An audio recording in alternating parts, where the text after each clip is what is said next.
Olá pessoal, tudo bem? Eu sou o pastor Giovanni e tenho uma palavra de Deus para o seu coração. Nós estamos na nossa série de vídeos escatológicos e nós vamos falar hoje sobre os salvos de Israel e os salvos da era da igreja e a relação deles com o milênio, com a Nova Jerusalém e com as demais temáticas escatológicas. Então continue conosco aqui nesse vídeo onde nós vamos falar sobre esse assunto tão especial. Se você ainda não segue o nosso canal, clique aqui, faça sua inscrição, siga-nos, dê um joinha no final, faça seus comentários. Nós contamos com a sua colaboração, seu envolvimento nesse momento tão especial que é a palavra de Deus. Existem certas passagens, que parecem indicar que não haverá grande divisão entre os salvos de Israel e os salvos da era da igreja, mas que eles terão um relacionamento direto uns com os outros no seu estado final. João 10,16 diz o seguinte, presta atenção: ainda tenho outras ovelhas, não deste aprisco, a mim me convém conduzi-las, diz Jesus aqui, elas ouvirão a minha voz e então haverá um rebanho e um pastor, é o que diz João, o Evangelho de João 10,16. Essa passagem parece indicar que haverá uma relação mútua entre os salvos, porque estão ligados ao mesmo pastor que é Jesus, o Senhor. Ou seja, todos os redimidos parecem ser considerados unidos num só rebanho, sob um só pastor. Mateus também 19, de 27 a 28, diz assim: então lhe falou Pedro, eis que nós tudo deixamos e te seguimos. Que será, pois, de nós? Pergunta Pedro. E Jesus lhes respondeu: em verdade vos digo, que os que me seguistes, quando na regeneração o Filho do Homem se assentar no trono da sua glória, também vos assentareis em 12 tronos, para julgar as 12 tribos de Israel, é o que diz a palavra de Deus, Mateus 19, 27 a 28. 1 Coríntios 6,2 diz: ou não sabeis que os santos hão de julgar o mundo? É uma pergunta que Paulo fala.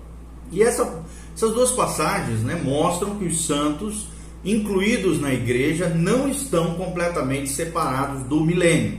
Ou seja, se os santos estão totalmente separados, a única maneira pela qual os 12 poderiam exercer esse privilégio prometido seria perder a sua posição no corpo de Cristo. E isso implica que haverá uma relação sustentada entre os santos vivos na terra e os santos ressurretos na Jerusalém celestial. Ou seja, os santos exercerão o ministério agora destinado aos anjos, conforme Hebreus 2, 5 e 6. A Bíblia Sagrada diz lá em Apocalipse 21, versículos 12 e 14, que tinha grande e alta muralha, 12 portas, e junto às portas 12 anjos, e sobre elas nomes inscritos, que são os nomes das 12 tribos dos filhos de Israel. Apocalipse 14, 21, 14 diz que a muralha da cidade tinha 12 fundamentos e estavam sobre estes os 12 nomes dos 12 apóstolos do Cordeiro. Então, quando nós pensamos um pouquinho nesse texto bíblico, parece claro que os ocupantes dessa cidade são da época do Antigo Testamento e da época do Novo, bem como anjos salvos também. Apocalipse 20, versículo 6 diz: bem-aventurado e santo é aquele que tem parte na primeira ressurreição. Sobre esses a segunda morte não tem autoridade. Pelo contrário, serão sacerdotes de Deus e de Cristo, e reinarão com eles os 1000 anos, é o que diz Apocalipse 20, versículo 6. Ou seja, a primeira ressurreição é composta não apenas pelos santos da igreja, mas por todos os indivíduos de qualquer era, de qualquer tempo, que foram ressuscitados para a vida eterna. Embora essa ressurreição aconteça em tempos diferentes, com grupos diferentes, nós já falamos, a era da igreja, os ressuscitados serão no arrebatamento da igreja, ressurreição, e os santos do Antigo Testamento ressuscitarão na segunda vinda de Cristo, ao adentrarem então, logo em seguida, no milênio. Então, essa ressurreição acontece em tempos diferentes, com grupos diferentes, o resultado é o mesmo em cada caso, ou seja, o que a Bíblia chama de ressurreição para a vida eterna. Nós já fizemos um vídeo sobre esse assunto, bem detalhadamente, você pode assistir, tá bom? Os ressurretos são considerados sacerdotes para Deus e reinarão com ele no milênio. A primeira ressurreição, em Apocalipse 20, versículo 6, não pode ser aplicada aos que passaram pela tribulação e logo não estariam incluídos no corpo de Cristo, já que a ressurreição da igreja precede a isso. No entanto, preste atenção, eles estão na primeira ressurreição e reinarão com Cristo, conforme a palavra de Deus nos afirma. Isso deve significar que todos os que participam da primeira ressurreição têm um destino comum. Qual é? A Nova Jerusalém, no qual eles serão associados com Cristo no seu reino, não importa se são do Antigo ou do Novo Testamento. Olha o que diz Mateus 25, 21. Disse-lhe o Senhor: muito bem, servo bom e fiel. Foste fiel no pouco, sobre o muito te colocarei, entra no gozo do teu Senhor. Nessa passagem especificamente, nós aprendemos sobre o julgamento e a recompensa de Israel. E é importante nós notarmos aqui que, ao mesmo tempo que as recompensas são denominadas posições de privilégio e de responsabilidade no governo milenar, o indivíduo não é colocado no milênio propriamente dito, mas exerce a sua autoridade durante o milênio. Apocalipse 21, 3 diz: então ouvi grande voz vinda do trono dizendo: eis o tabernáculo de Deus com os homens, Deus habitará com eles, eles serão povos de Deus e Deus mesmo estará com eles. Ou seja, uma comparação dessa afirmação com Ezequiel 37, 27, em que Deus promete a Israel que o tabernáculo divino estaria entre os homens, e com passagens também das Escrituras, tais como Isaías 65, 19, Isaías 25, 8, em que Deus prometeu libertação da tristeza, do choro, da morte, mostra que o que é prometido aqui é o cumprimento da esperança do santo do Antigo Testamento. Ou seja, embora se possa sustentar que a igreja tem promessas semelhantes, em Apocalipse 21, versículo 3, talvez se refira ao cumprimento delas e não ao cumprimento das promessas de Israel. O paralelismo aqui parece muito significativo para afirmar que Israel não está incluído nessa bênção. Ou seja, não se pode negar que haverá o cumprimento dessas promessas para Israel na terra do milênio, mas entende-se que o Israel ressurreto poderá experimentar essas promessas na Jerusalém celestial, junto com os santos da igreja. Devemos também aqui observar que a palavra traduzida por povos, entre aspas, o conceito, é plural, ou seja, eles serão povos de Deus. Daniel 12, 3, a Bíblia Sagrada diz que os que forem sábios, pois resplandecerão como o fulgor do firmamento, e os que a muitos conduzem à justiça, como as estrelas sempre e eternamente. Então, uma comparação desse versículo de Apocalipse 21, 11 e Apocalipse 21, 18, em cujo contexto aqui é Israel mencionado no versículo 12, mostraria então que a glória refletida de Cristo, ou seja, a fonte de toda a luz, era a esperança do santo do Antigo Testamento. Essa esperança será realizada na cidade celestial, na qual o santo do Antigo Testamento terá parte e experimentará o cumprimento dessa promessa.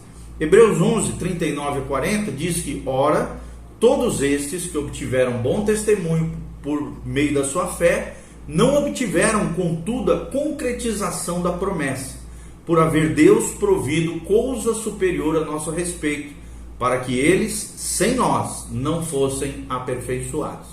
Então parece aqui haver uma indicação de que Israel não pode ser aperfeiçoado até o corpo de Cristo ser aperfeiçoado. Isso então teria significado adicional se o lugar da perfeição dos santos de Israel e o lugar do aperfeiçoamento dos crentes dos dois, fosse o mesmo. Ou seja, o argumento de que tal opinião tiraria a herança celestial da igreja, ao uni-la com Israel ressurreto e trazê-la para uma relação com a terra durante o milênio e a nova terra seguinte, contrapomos a seguinte observação de um teólogo chamado Ottman. Ele diz o seguinte: a igreja deve localizar-se em algum lugar na eternidade, e se Deus decretou fazer do cenário do seu conflito, o lugar da sua glória eterna, quem anulará seu propósito? E a resposta é que uma ideia concreta, como a de que a igreja se liga eternamente à cidade literal que desce do céu, pode ser estigmatizada como materialista e sensual, mas é melhor que a névoa vaga que constitui a ideia de eternidade imaginada por tantos. Ou seja, essa cidade não pode ser o céu, pois ela é descrita descendo do céu. O céu não perde nada com a perda da cidade, e a igreja não perde sua herança celestial em sua associação com ele, que agora veio para encher a terra com a sua glória. Ele aqui é Cristo, tá?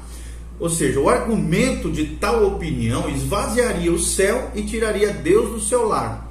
Podemos deduzir, conforme as palavras de um outro teólogo chamado Newell, que diz que as várias considerações nos levam à conclusão de que a Nova Jerusalém é um dos lugares de descanso de Deus.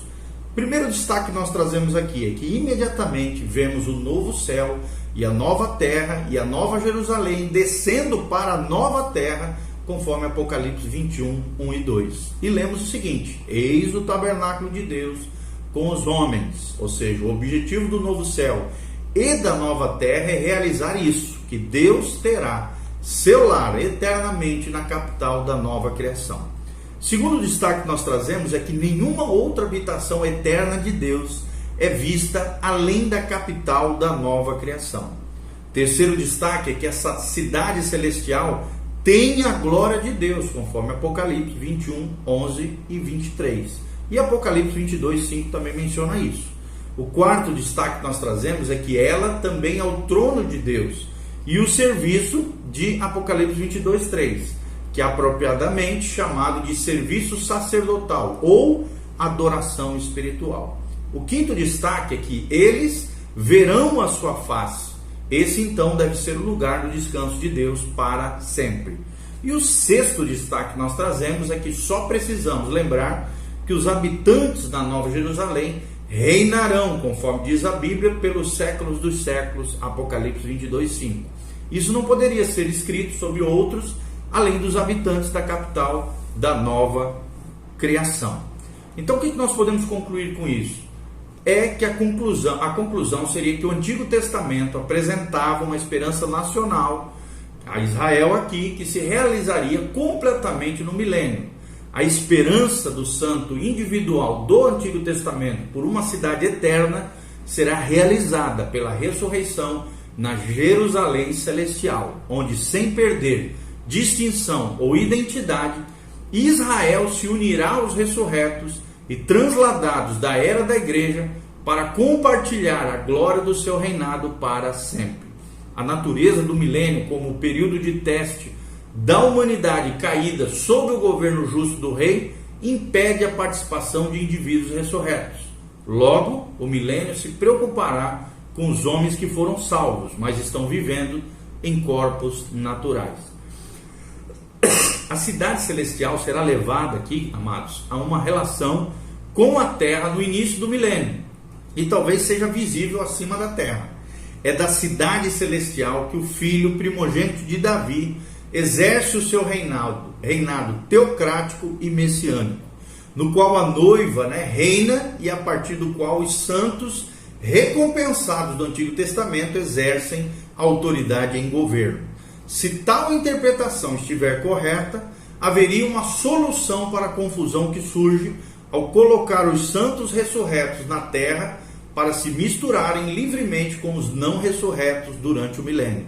O cumprimento das promessas nacionais de Israel seria realizado não em indivíduos ressurretos, mas sim no Israel natural salvo que está vivo na segunda vinda. A união dos propósitos redentores de Deus em Cristo seria preservada ao reunir o grupo da primeira ressurreição em um lugar, onde a noiva compartilharia o seu reinado e os seus servos. Aqui tudo se referindo a Cristo, que os serviriam para sempre, conforme Apocalipse 22, 3. Então, tal opinião, amados, está em harmonia com as Escrituras e soluciona alguns dos problemas inerentes ao sistema pré-milenar. Tá bom? Então, lembre-se, Jesus está voltando, o importante é estar com Ele em glória, ser arrebatados se estivermos vivos ou ressurretos se outrora estivermos falecidos, mortos, dormindo, como diz a Bíblia Sagrada. Agora, arruma a tua vida, te prepare para encontrares com Deus. Estamos vivendo tempos difíceis, tempos de pandemia, onde muitas pessoas, sejam ímpios ou crentes, estão falecendo. Por isso, põe em ordem a tua casa, te santifique, te consagre. Maranata, vem Senhor Jesus. Viva a fé bíblica no temor do Senhor, em obediência à palavra, cheio do Espírito Santo, porque Jesus está voltando, a era da igreja está se encerrando e as portas dos céus ainda estão abertas, se você viver a vida em Cristo, a vida abundante que Ele prometeu para nós. Que Deus abençoe a sua vida, siga as nossas redes sociais que estão aqui, dê um joinha, faça seus comentários, faça qualquer pergunta que você quiser e que Deus nos abençoe. Em nome de Jesus, prepara, Jesus está voltando, louvado seja o nome do Senhor. Se você quiser investir também nos nossos ministérios, aqui tem um link de como você pode fazer isso, que a graça e a paz de Jesus venha sobre você, sobre a tua casa, a tua família, em nome de Jesus, amém e amém.